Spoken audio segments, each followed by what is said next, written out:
মাননীয় স্পিকার, আপনাকে ধন্যবাদ।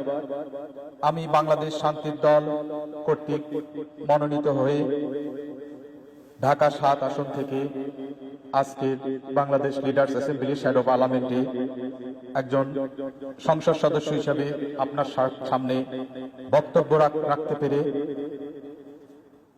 এবং আমাদের ঢাকা ৭ আসনের সকল জনগণকে আমি শুভেচ্ছা জ্ঞাপন করছি।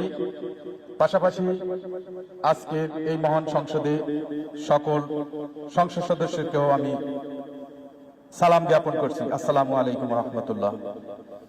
আজকে ব্যাংক সুরক্ষা বিল ২০২৩,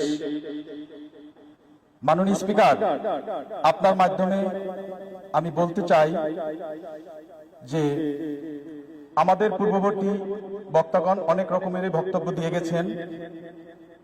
সরকার দলীয় মাননীয় এমপিরা বলেছেন যে বিল যথেষ্ট ভালো হয়েছে, কিন্তু আমি বলবো মাননীয় স্পিকার, এখানে আপনার ২৩-এর যে অপরাধ সংগঠনের সহায়তার শাস্তি, এখানে এটা ক্লিয়ার করতে হবে, এটা আমার প্রস্তাব। আরেকটা কথা মাননীয় স্পিকার না বললেই নয় যে আমাদের দেশ কৃষি নির্ভর দেশ। আমাদের কৃষকরা যখন ঋণ নিতে আসে, লোন নিতে আসে, তখন তারা প্রতারিত হয় বিভিন্নভাবে। কাজী কৃষকরা যাতে যথাযথভাবে লোন পায়, এবং কৃষকরা কিন্তু মাননীয় স্পিকার আপনি দেখবেন কৃষকরা কিন্তু কোনো ব্যাংকের টাকা মেরে খায় না, টাকা মেরে খায় সরকার দলীয় লোকেরাই বেশিরভাগ টাকা মেরে খায়। মাননীয় স্পিকার, আমি আপনার মাধ্যমে মহান সংসদে আমি উপস্থাপন করব যে কৃষকরা যাতে যথাযথভাবে ঋণ পায়, এবং এই কৃষকদের শ্রমের বিনিময়ে কিন্তু আজকে আমরা এই মহান সংসদে দাঁড়িয়েছি। মাননীয় স্পিকার, আর আপনার আমাদের দেশে মাননীয় স্পিকার কি বলবো, দুঃখের কথা যে আমাদের দেশের ব্যাংকের টাকা আগে মানুষ যখন নিজে অর্জন করত টাকা সেফটির জন্য ব্যাংকে রাখতো, আর এখন যদি কারো টাকা ব্যাংকে থাকে সে টাকা কিভাবে এনে নিজের বাসায় লুকিয়ে রাখবে, গচ্ছিত রাখবে, সেই চিন্তায় বিভোর।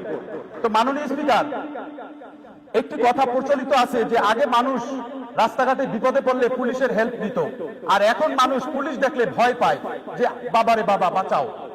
তো মাননীয় স্পিকার, ঠিক ব্যাংকের বিষয়টা তদ্রূপ হয়ে গেছে যে আমার ব্যাংকে আমার নিজের টাকা আমি রাখবো, হঠাৎ ঘুম থেকে উঠে কোন সময় খবরটা শুনে জানি দেউলিয়া হয়ে গেছে। তো মাননীয় স্পিকার, এই যে পিকে হালদারের কথাই যদি আপনি ধরেন, কিভাবে টাকাগুলো কিভাবে লুটপাট হয়ে গেল, কি হয়েছে, শাস্তি কি হয়েছে তাদের, এইভাবে হাজারো পিকে হালদার মাননীয় স্পিকার এখনো বাংলাদেশে আছে যারা এখনো ধরাছোঁয়ার বাহিরে। মাননীয় স্পিকার, আপনাকে ধন্যবাদ। আমি আপনার কাছে বিনীত অনুরোধ রাখবো যে আমাকে 1 মিনিট সময় বাড়িয়ে দেওয়ার জন্য। মাননীয় স্পিকার, এই ক্ষেত্রে কথা বলতে হলে আমাকে আসতে হবে প্রকৃত আমাদের দেশের এখন পর্যন্ত যে সমস্ত আইনগুলো হয়েছে, সমস্ত আইনগুলো শুধু কাগজেই রয়ে গেছে। এই আইনগুলো বাস্তবায়ন হয় না, বাস্তবায়ন হওয়ার কোনো চিন্তা চেতনাও বর্তমান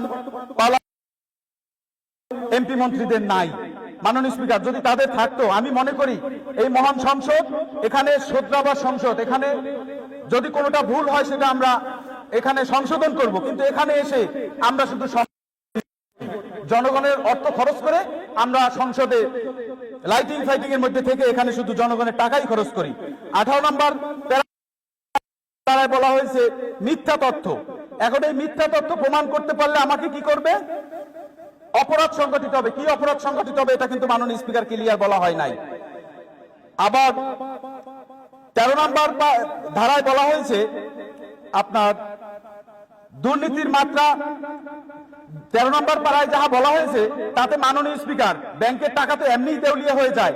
এখানে আপনি দেখতে পাবেন যে এখানে যা বলা হয়েছে তাতে আবারও যা আছে ব্যাংকের টাকা সবই লুটপাট হয়ে যাওয়ার আবারও উপশম হয়ে গেছে। মাননীয় স্পিকার, আমি আপনার মাধ্যমে আমার ঢাকা ৭ আসনের জনগণকে ধন্যবাদ জানাতে চাই, এবং আমাদের বাংলাদেশ শান্তির দলের চেয়ারম্যান, শান্তির মহানায়ক অ্যাডভোকেট সৈয়দ আব্দুল্লাহ শহীদের নেতৃত্বে আমাদের শান্তির দলের একটি দল গঠন, এই দলের মাধ্যমে আমরা সরকার গঠন করতে চাই। আমরা সরকার গঠন করতে পারলে মাননীয় স্পিকার, আমি আপনাকে একটা মিনিট সময় অনুরোধ করছি মাননীয় স্পিকার।